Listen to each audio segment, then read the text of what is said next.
Jim Carrey just stood on a stage in Paris, spoke flawless French for nearly 5 minutes, and then quietly thanked a woman most fans didn't even know existed.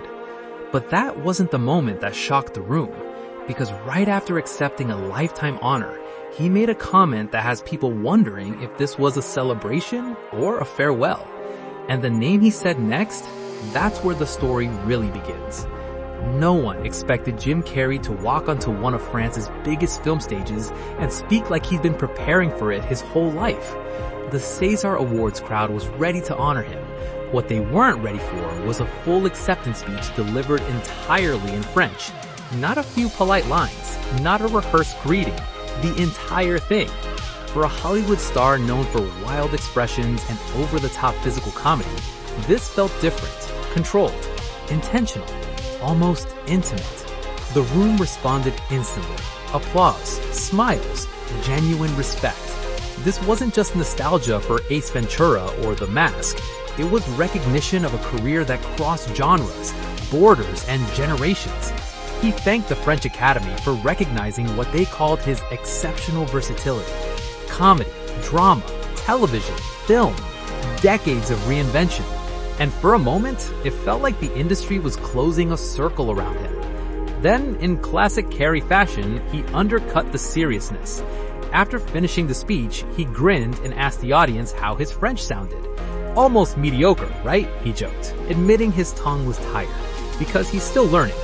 The room laughed, the tension broke. But beneath the humor was something subtle. Actors don't usually learn a new language at this stage in their careers. They don't usually accept lifetime honors while talking about growth. So why now? Because what he said next would shift the focus from his career to his personal life. Then he said a name most of the audience didn't expect. After thanking his daughter and grandson, Jim Carrey paused and turned his attention to someone he called his sublime companion, Minna. "I love you, Minna," he said in French, as cameras quickly found her in the crowd. The audience applauded. His family smiled. And just like that, the spotlight shifted. Because here's the thing, very few people knew much about her.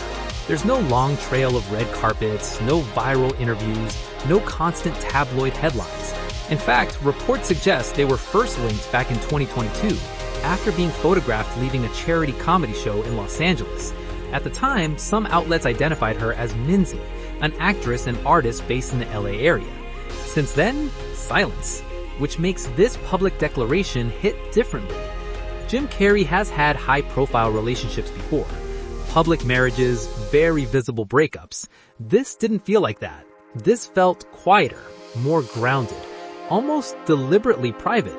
And yet, on one of the biggest stages of his career, during a lifetime achievement moment, he chose to highlight her. Not casually, not in passing. He called her sublime. That word alone sparked conversation online.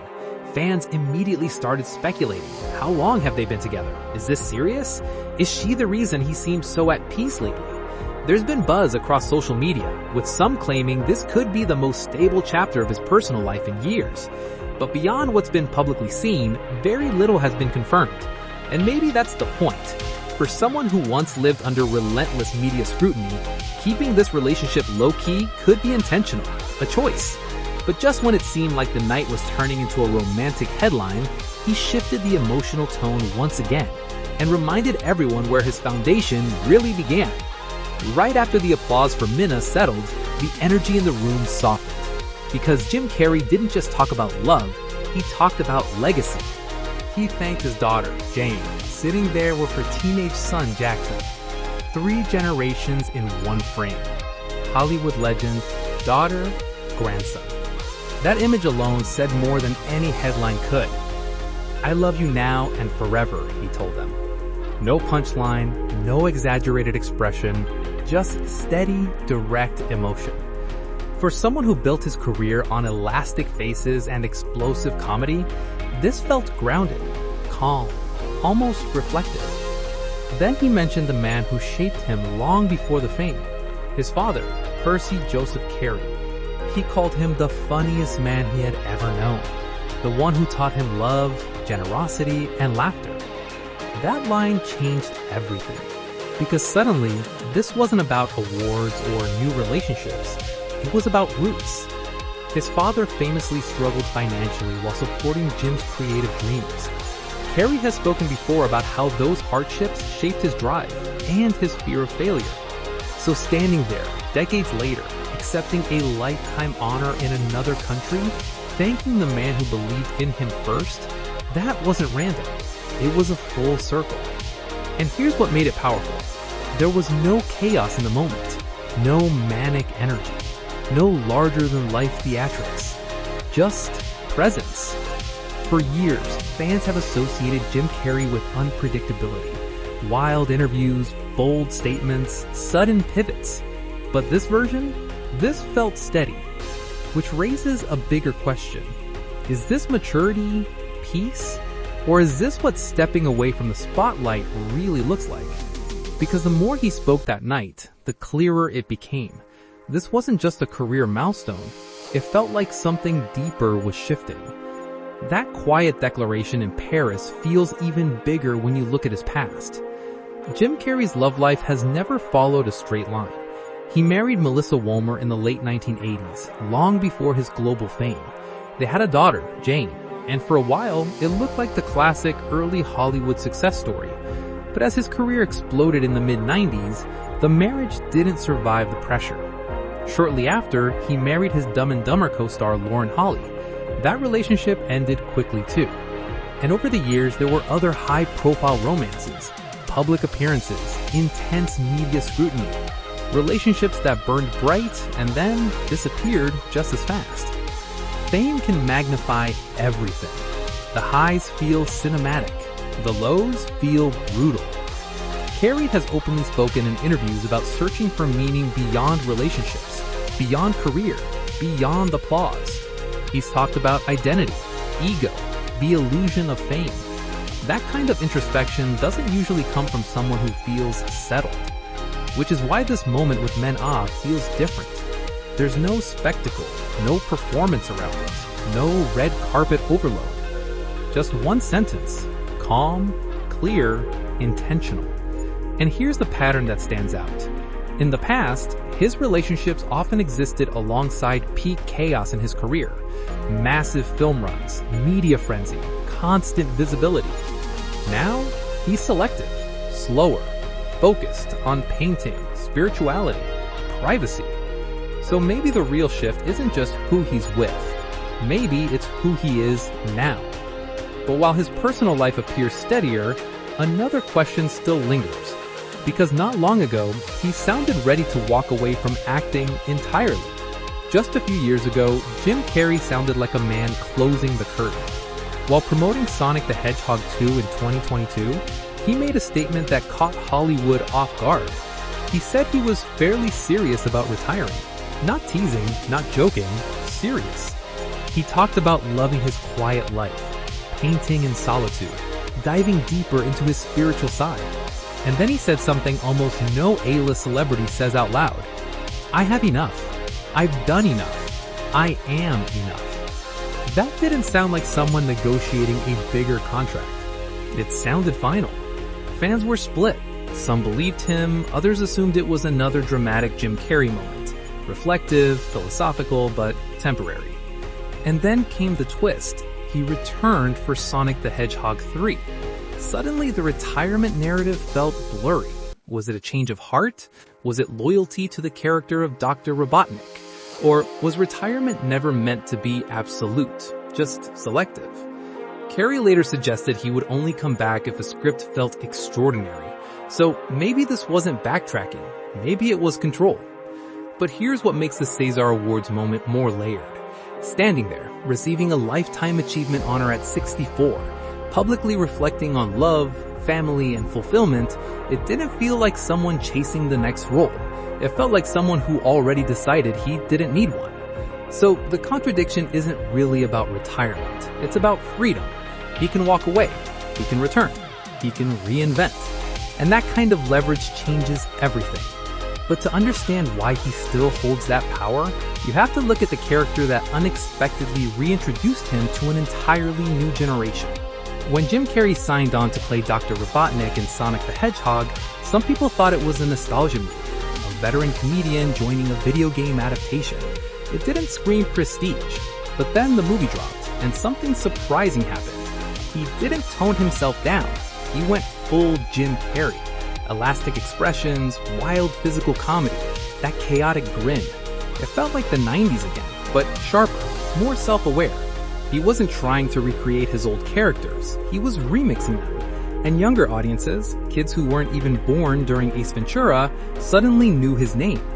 The first film succeeded, the sequel amplified his performance, and by the third installment, Dr. Robotnik wasn't just a villain, he was a showcase. It proved something important. He still has it. The timing matters, because while he was talking about retirement, he was also quietly reminding the industry that he can command a screen whenever he chooses to. That's not desperation, that's leverage. Reinvention has always been his pattern, from slapstick king to dramatic heavyweight in The Truman Show, from box office machine to philosophical outsider, giving intense interviews about identity and ego. Now he exists in a different space. He's not chasing awards, yet France gives him one. He says he has enough, and somehow that makes him more powerful, not less. The Sonic era wasn't a comeback, it was a reminder. And standing in Paris with a lifetime honor in his hands, a new companion in the audience, and 3 generations of family watching him, it felt less like reinvention and more like evolution. Which brings us to the bigger question. What does this award actually signal about the next chapter of his life? When Jim Carrey accepted his honor at the Cesar Awards, it wasn't just another trophy added to his shelf.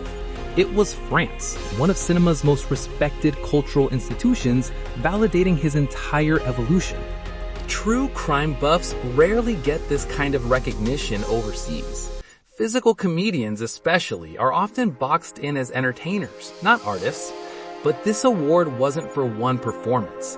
It was for range, longevity, impact. That changes the narrative. For years, he's been seen in phases. The rubber-faced box office machine, the dramatic risk-taker, the eccentric philosopher gives unpredictable interviews, the semi-retired painter who has enough. This honor ties all those versions together. It says none of that was random. It was craft.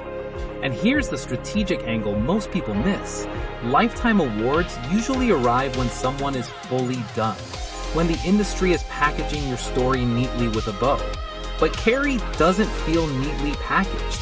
He feels selective. There's a difference. Being done means you can't come back. Being selective means you don't have to. That's power. The timing is interesting too. Publicly stable relationship, family present, international recognition, career flexibility. It looks less like a farewell tour and more like a controlled transition. He's not disappearing, he's redefining what participation looks like. And maybe that's what this award truly represents.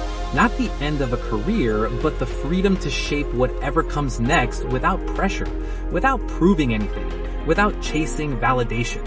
Because when someone says, "I am enough," and then stands on a global stage being honored anyway, that's not a decline. That's arrival.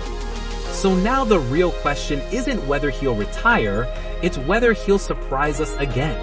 So here we are. A Hollywood icon stands in Paris, speaks a new language, thanks 3 generations of family, publicly declares love to a woman most people barely know, and accepts a lifetime honor without sounding like he's finished. That's not random.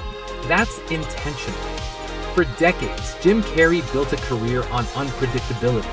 Every time the audience thought they had him figured out, he pivoted, from slapstick to drama, from blockbuster king to introspective outsider, from fame-chasing energy to someone openly saying he doesn't need any more of it. And now, he looks calm, grounded, in control.